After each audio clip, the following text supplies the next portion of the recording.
And I was just about to call it a night when the aforementioned HR director was waving at me from the pool.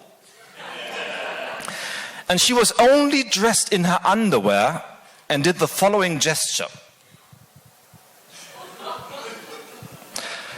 So what do?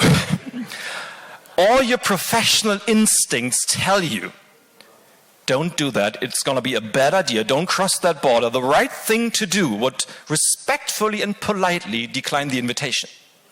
But on the other hand, that attractive lady is the lady who booked you, and how can you say no to a client? So I took off my jeans and heard the following words coming out of my mouth. Okay, I'm in, but just for one drink. And the one drink turned into 3 gin and tonics, 2 shots of tequila, and the whole group had a perfect time in the pool. We had a great party together, and at 1 p.m. I left the networking event, which I'm sure turned into a decent orgy later on.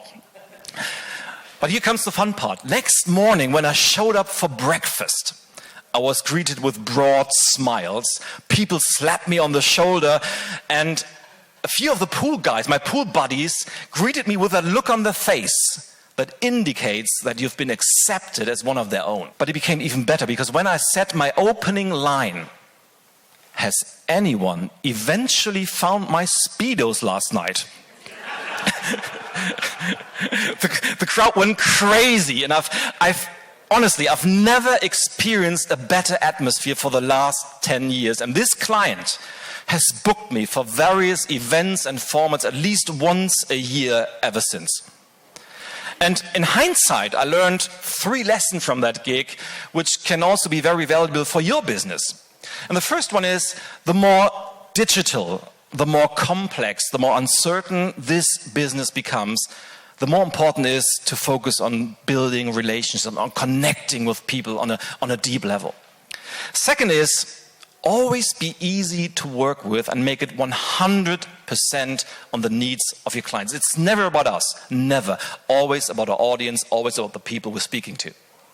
And the third one is, when presented with an opportunity, even if you don't think you will be able to do it, always say yes and then learn on the way. And I promise you, great things will happen if you start doing that.